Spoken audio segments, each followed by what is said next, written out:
Talk by Dr. Smith. He definitely does not need an introduction, and I'm thrilled that he's here with us today.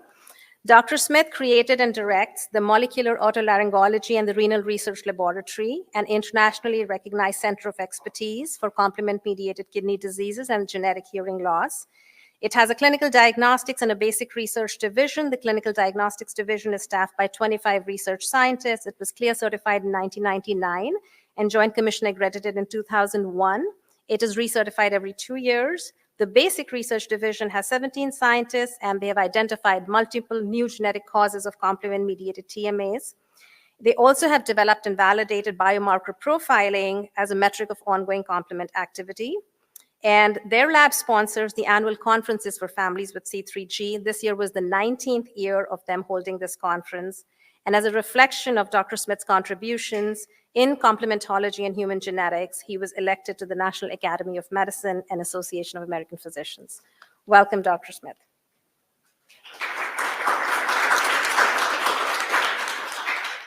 All right. And before Richard gets started, we really want to know how much you all know about the complement system. So could you answer this question, 3 questions for us?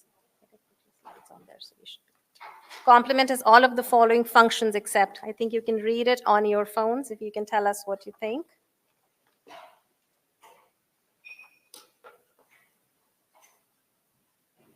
Complex remote.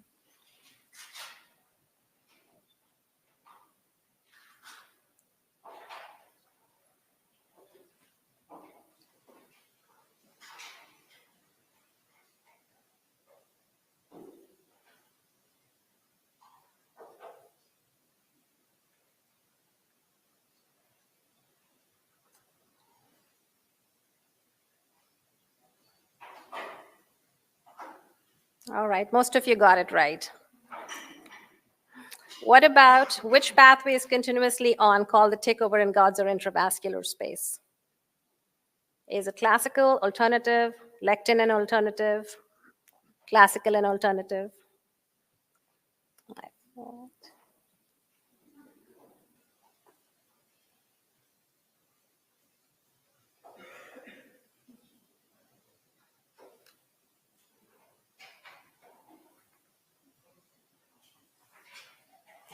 You were expecting that?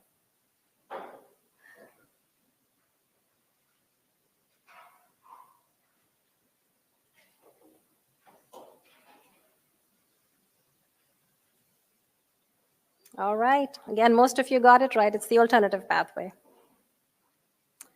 The following are regulators of complement activation except factor H, factor I, factor B, membrane cofactor protein, or complement receptor 1. Which of these is not a regulator of complement activation?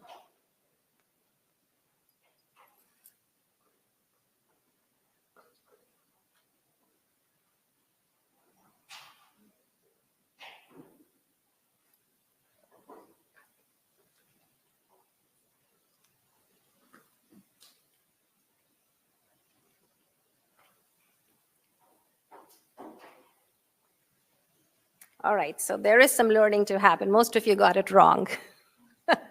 It is factor B. Loss of function mutations can lead to complement-mediated TMA. Loss of function mutations in AHAS can occur in all of the following except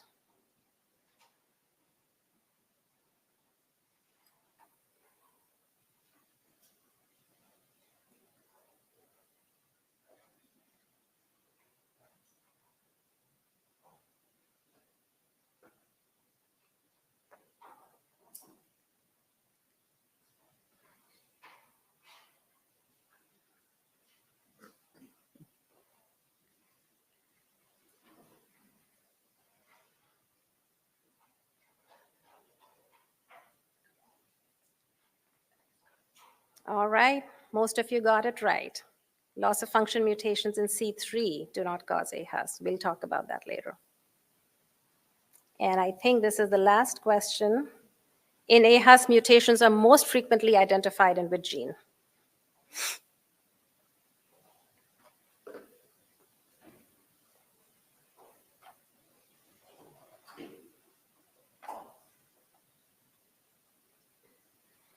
All right, I think we all know that. Okay, we have a factor B right now. Well, it is factor H. All right, I'm going to hand it over to Richard. Thank you very much. Yeah. So I'd like to begin by thanking Anuja for that nice introduction. It's a pleasure to be here today. I enjoyed last year's event and I'm looking forward to today's. It's nice to look out in the audience and see some old and familiar faces and to share the podium with Matthew and Anuja. Matthew just finished running an ultra marathon. I thought I should brag on him because he won't brag on himself. That's 32 miles and he's got a professional coach, and if you have any running questions, be sure and ask him. So I was asked today to talk to you about complement for the clinician, and it's a pleasure to do this. These are my disclosures. And over the course of the next half hour, I'll talk about complement in host defense and homeostasis, how to evaluate the complement system, and the genetic complexities of factor H and the factor H gene family. So let's begin. All of you know that complement is involved in a host of diseases and maladies, many of which are shown here, and relevant to us today is atypical hemolytic uremic syndrome, complement-mediated TMA, and the TMAs. As a cornerstone of innate immunity, the complement system is constitutively active and will quickly damage bacteria susceptible to a complement attack. And that damage is facilitated by the alternative pathway. Is there like a pointer?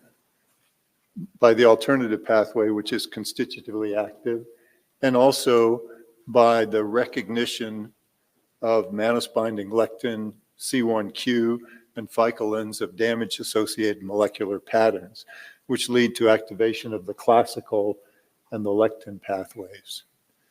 The result are the effector phases of complement, specifically lysis through the generation of membrane attack complex, and then the recruitment of inflammatory cells through C3A and C5A, which are potent anaphylatoxins, opsonization or flagging cells for phagocytosis, and then integration with adaptive immunity and the generation of antibodies. The complement system itself consists of over 50 proteins, both plasma proteins and surface-bound proteins. The plasma proteins all circulate in an inactive form with the exception of factor D, which circulates in an active form. There are 3 triggering pathways, and there are 3 phases to complement activation.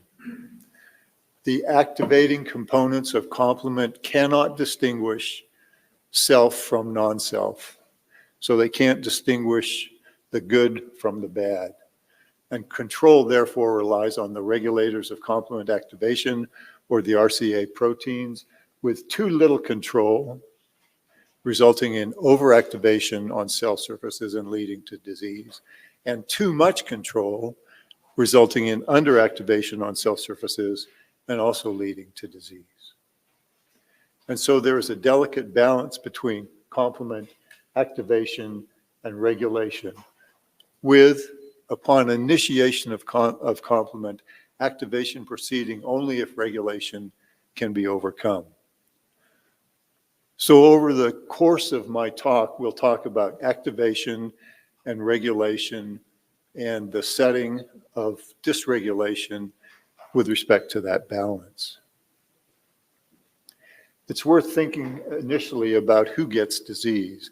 And you can imagine that complement activity is shown on the x-axis and it follows a Gaussian distribution.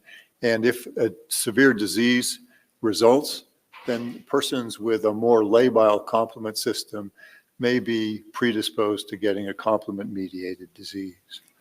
If that disease process is milder, then the fraction of the population that is susceptible to a complement-mediated disease is correspondingly smaller. Stated another way, there is a relationship between endothelial stressors, genetic background, and disease process. So we see in the top right, atypical hemolytic uremic syndrome or complement-mediated TMA, and in the bottom left, Shiga toxin-associated HUS, reflecting different impacts from environmental stressors and one's genetic background. So as I mentioned earlier, there are 3 triggering phases to complement activation: the alternative pathway, the mannose-binding lectin pathway, and the classical pathway, which you're all familiar with. Relevant to the lectin pathway and the classical pathway is that once these pathways are triggered, about 90% of activity proceeds through the alternative pathway. The second of the 3 phases in complement activity is the amplification phase, and the keystone of the amplification phase is the C3 convertase, C3BBB. Note that there's also a C3 convertase of the classical lectin pathways, which is C4B2A. Activation is the default pathway, and the activity of the C3 convertase is so robust that over the course of 15 minutes, about 10 billion molecules of C3b can be generated.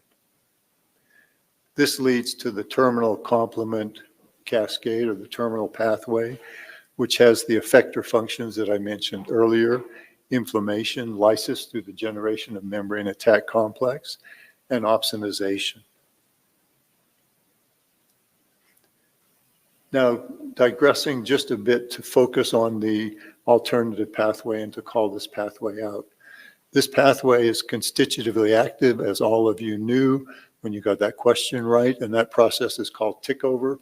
That was discovered by Sir Peter Lachman in the 1960s, and it refers to the association excuse me, of C3 with water. And when it associates with water, it undergoes a huge conformational change. And as a result of that change, it looks like C3b. And also as a result of that change, factor B can now associate with C3 water. And it associates with C3 water, and then in so doing, it's susceptible to cleavage by factor D, and we generate a C3 water BB convertase, which can generate C3b and the C3BBB convertase of the alternative pathway. That the convertase is stabilized by properdine, and as a result of that stability, there is an increase in density of C3b on a specific surface, and once the density reaches a certain threshold, a C5 convertase can be generated, and we write C5 convertase as C3BBB, C3b, but it's probably not correct. It's probably C3b, BB, and then lots of C3bs. So we don't know really a lot about what the C5 convertase looks like. Important to all of this process to control complement are the regulators of complement activation, and arguably the most important is factor H, both in the fluid phase and on cell surfaces. And so what we have in host cells, oh, thanks very much. What we have in host cells is, as a result of tickover, the indiscriminate deposition of C3b on surfaces. And then, as a result of the regulators of complement activation, we have control of complement activity. And as a result of that control, and you can see DAF, MCP, and CR1, which work with factor I to control complement activity, there is no generation of membrane attack complex, and the consequences of complement-mediated damage do not occur. So how do you as a clinician evaluate the complement system? And when to do it and how to do it in greater detail will be explained by Anuja. But there are 4 pillars to a complement evaluation. There are functional assays, measuring serum levels of complement proteins, autoantibody assays, and genetic testing. If you get 3 of the 4 pillars, you're not getting a complete exam. If you just get C3 levels and C4 levels, it's really difficult to assess what's going on.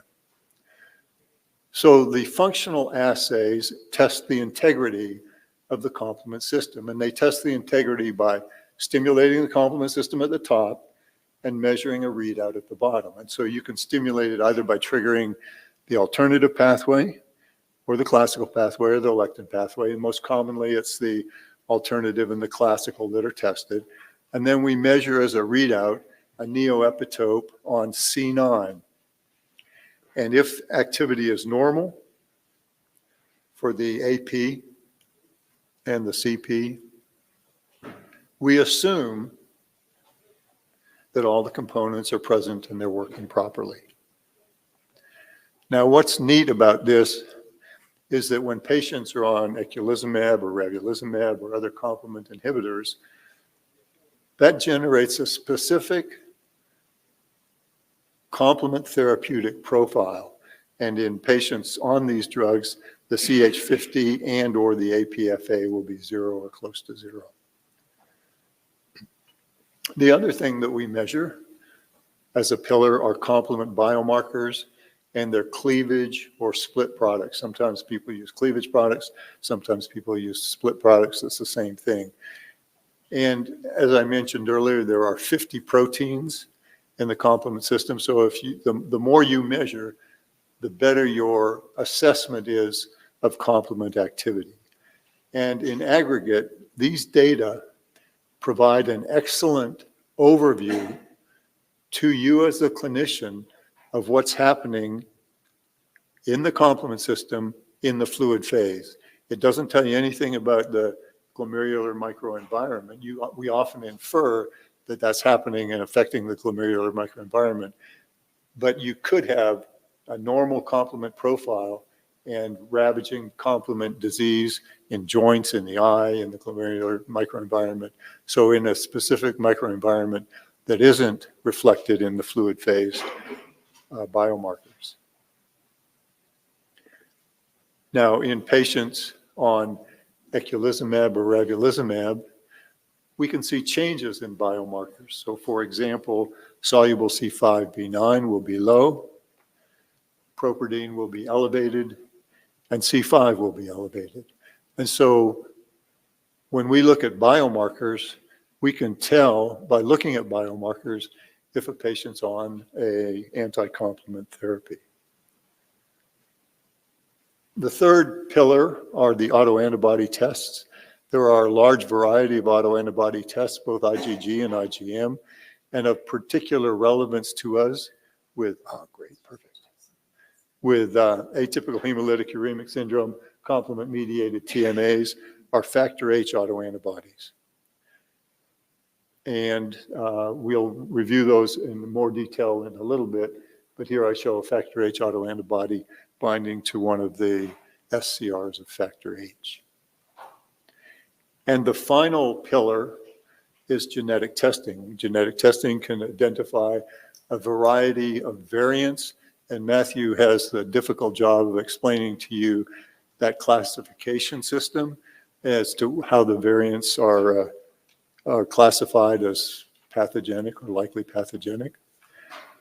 And here, for example, is complement-mediated TMA, atypical HUS, and I'm showing the last 2 SCRs of factor H, and shown in black and red are pathogenic mutations, and shown in green are benign mutations, and you can see there's a preponderance of pathogenic mutations in those last 2 SCRs. So now let's move to the genetic complexities of factor H and the factor H-related gene family.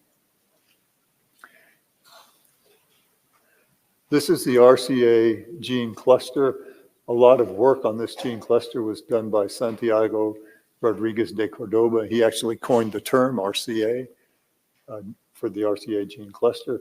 Here it's factor H and the factor H-related proteins. The factor H family is part of the gene cluster. And when we look more closely at factor H, you can see that everybody, when they diagrammatically show it as a string of pearls. There are 20 pearls, These are called short consensus repeats. They're also called complement control modules. They're also called sushi domains. Same thing for all of them. The ones at this end, the C-terminal, are important in regulating complement, and these are important in binding. It is 155 kilodaltons, and I just mentioned that the SCRs are numbered 1 through 20. It circulates in the blood at concentrations ranging from about 180 to 420 milligrams per liter. This is hugely important. And the reason that it's important is you can take two people with identical mutations in another complement gene, say factor B, and one of them gets disease and one of them doesn't, and for the life of you, you can't figure it out. And the reason oftentimes is the relative level of factor H in the person carrying the mutation. So the genetic background on which a mutation arises and the associated consequence of that background in terms of protein levels is hugely important. Complement control is mediated by the 4 terminal SCRs, and that control includes decay accelerating activity. So here we have C3 convertase, factor H binding to it. Upon binding to it, C3b and BB dissociate. These cannot reform. Once they're dissociated, BB cannot reassociate with the factor B. That's called decay accelerating activity. It also has cofactor activity, as do a number of other proteins with factor I. And so in association with factor I, it can bind to C3b and form IC3b or inactive C3b. And this is a result of a cleavage. And then as subsequent cleavages occur, we get C3c and C3dg, et cetera, et cetera. And then the carboxy terminus is associated with binding to sialic acids, glycosaminoglycans, heparins, and fragments of C3. So let us go back now to the balance that I showed you earlier when we talked about activation and regulation, inflammation and infection in the setting of these 5 things. And what I'd like to begin with is talking about common polymorphisms or a complotype. So here's C3 convertase and factor H. In C3, we can have either a glycine or an arginine at the 102nd position. In factor B, we can have an arginine or a glutamine at the 32nd position. And in factor H, we can have a valine or an isoleucine at the 62nd position. These are not mutations. These are common polymorphisms with a very high minor allele frequency in the general population. And this set is protective, and this set, or is a risk complotype, and this set is the protective complotype. So if you do functional studies with the combination of risk variants and compare them to the protective variants, the difference in hemolytic activity is 6-fold. So that's a huge difference. So I like to think of tick over as a leaky faucet. So we talked about tick over as the basis for constitutive activity of the alternative pathway. It's a dripping faucet. Everybody's faucet is dripping at a different rate, and that rate governs your tick over and your activation of the alternative pathway. And as a result, therefore, of differences in this functional complotype, there are differences at the individual level in susceptibility to a huge variety of complement-mediated diseases. And relevant to us at the population level, and these data are from NOMAD, is that the risk haplotype is present in about 1 in 60 non-Finnish Europeans, and the protective haplotype is present in about 1 in 60 African Americans, Africans. So there are huge ethnic differences that underlie a population's proclivity for various complement-mediated diseases. Let's now look at rare pathogenic variants, and Matthew will go over this in great detail. Again, here's factor H. And what we did a couple of years ago is we got over 100 factor H constructs. They were all missense variants. And we did functional testing, so or expression testing, whether it's expressed, and then a variety of functional testing, so binding to C3b, a hemolytic assay, the cofactor activity assay like I showed you, and the decay accelerating assay like I also showed you. And what we found in patients with atypical HUS is if you compare the first 4 SCRs of factor H to the last 2 SCRs of factor H, and just look at the black and the red, the density of the black and the red in the last 2 SCRs is far greater than in the first 4 SCRs. So in patients with complement-mediated TMA who carry pathogenic variants or genetic variants in factor H, they are heavily weighted to the last 2 SCRs. And so what we learned from this study is that rarity in controlled databases is not informative as to variant classification, and Matthew will talk about this. We learned that functional assays are an excellent way to assess the potential pathogenicity of factor H variants, and that's often reflected in serum levels of factor H. And so I mentioned earlier that one of the pillars is measuring complement proteins, and one of those proteins that should be measured is factor H. And that there are major limitations to applying algorithms to variant classification, and Matthew will talk about that too. So one of the common algorithms that we apply are CAD scores. And a CAD score of, if you adjust CAD scores to domain-specific regions, so CAD scores above 10 in the carboxy domain are more accurate in predicting pathogenicity of genetic variants, but in the carboxy terminal or in the N-terminal domain, a higher CAD score is necessary. And so you can imagine this visually as what happens as a result of pathogenic variants in the last 2 SCRs of factor H binding to endothelial cells is abrogated or compromised. As a result, the ability of factor H to control the convertase is decreased. As a result, we have the amplification loop that leads to an increase in density of C3b, generation of C5 convertase, membrane attack complex, and endothelial cell damage. So now let's talk about phenotypes and haplotypes.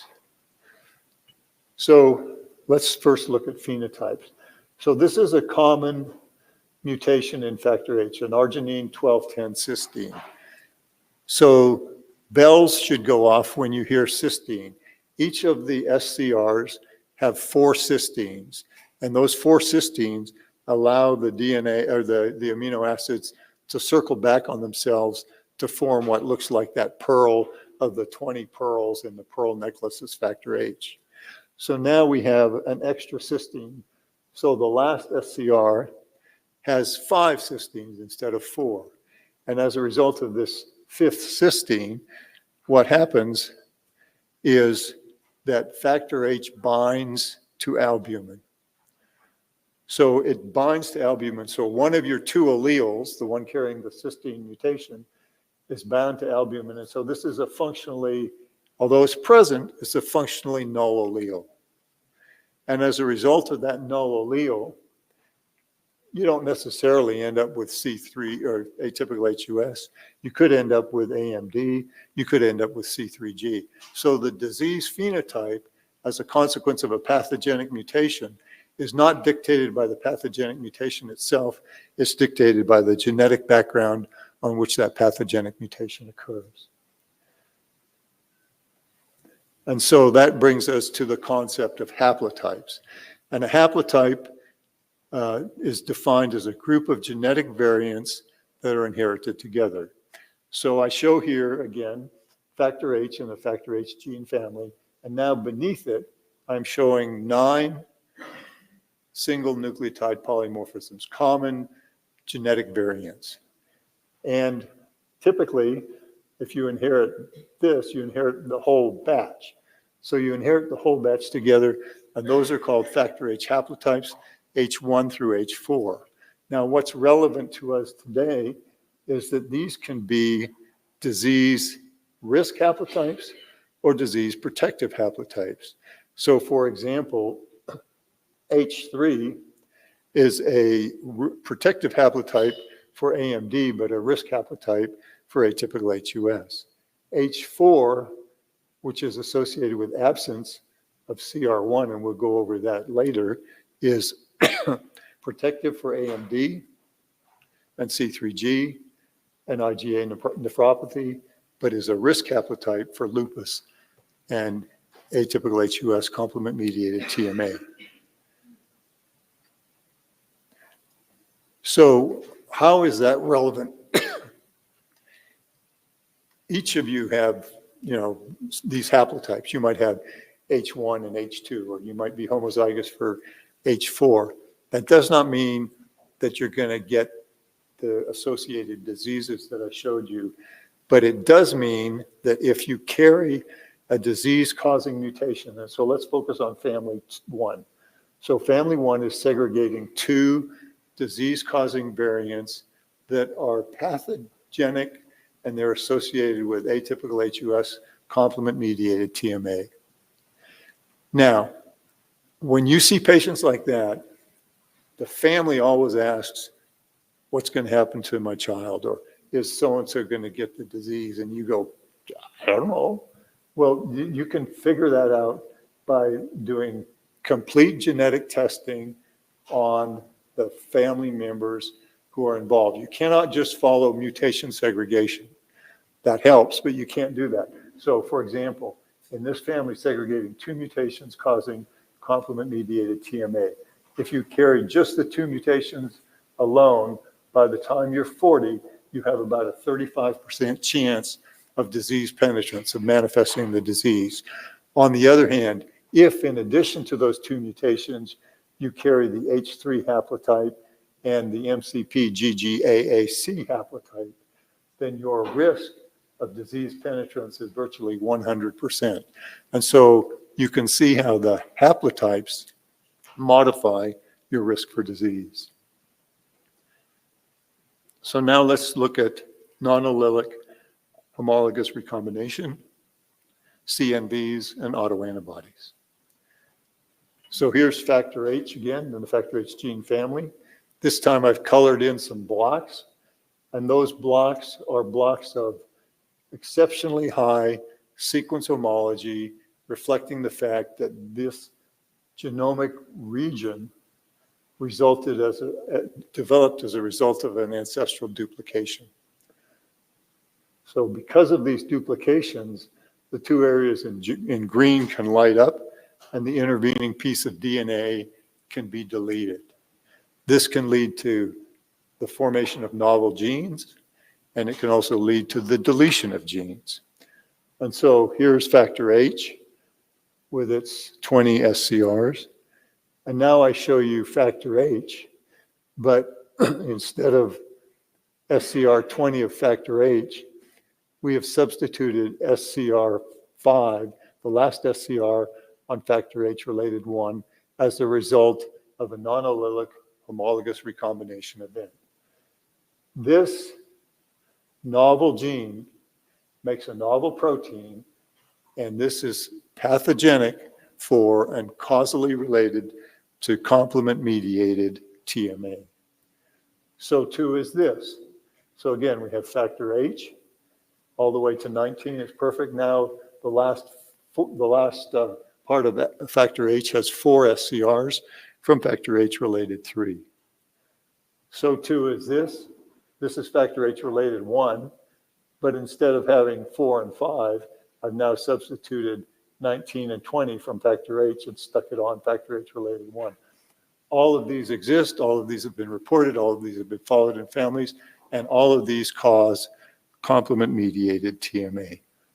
And the reason that they do is because when you look at factor H and factor H-related 1, and there's an acidic and a basic form, the last SCRs of these proteins are identical with the exception of 2 amino acids shown here. And it is the serine in factor H that is essential for the ability of factor H to bind to sialic acids. And if you lose that, it doesn't bind to sialic acids. If it doesn't bind to sialic acids, then it can't protect the host on cell surfaces. The other concept is copy number variance. And copy number variance result from non-allelic homologous recombination, but they can be pathogenic, but this particular copy number variant, deletion of CFHR3 and CFHR1, is not a disease-causing mutation. It's a common polymorphism. It's found in the general population. 4% of non-Finnish Europeans are homozygous deleted for this, so somebody in this room is homozygous deleted for CFHR3, CFHR1. It's present in 16% of Africans, 2% of Latinos, and about 3% of East Asians. So the importance is that there is an association between the deletion of CFHR1 and factor H autoantibodies. Patients who are homozygous deficient tend to develop factor H autoantibodies, and this is haplotype 4. We talked about H1 through H4. This is haplotype 4. And if we look at patients, a spectrum of patients who have factor H autoantibodies, if they're young, they tend to be missing and homozygous deleted for factor H-related 1. If they're older, they tend to have that gene and protein. These patients tend to have complement-mediated TMA. These patients tend to have MGERS. So about 25% of patients with complement-mediated TMA have factor H autoantibodies, and we look to see where they bind by studying binding properties using 5 different recombinant factor H fragments. And what we found is, as you would expect, the binding is to the last 2 SCRs of factor H. And as a consequence of that binding, you can visualize and understand that that abrogates the ability of factor H to bind to the endothelial cells, which then permits the complement cascade to continue unchecked. So I'd like to summarize at this point, and thank you for your attention. Under normal conditions, factor H protects us, as do other regulators of complement activation. When attacking pathogens, factor H doesn't attach to pathogens, and so pathogens are destroyed. But if factor H can't attach to the endothelial cells in your body as a result of mutations or autoantibodies, then you're at risk for complement-mediated TMA. The complement system is exceedingly complex. There are 4 pillars to its evaluation. The genetics is nuanced. There are common polymorphisms that impact complement activity. There are common haplotypes that impact phenotypes. Rearrangements can result in complement-mediated TMAs. The deletion of factor H-related 1 is also associated with the development of autoantibodies and complement-mediated TMAs. The final outcome in a patient is often very difficult to predict and is influenced by a host of factors. So thank you very much for your attention.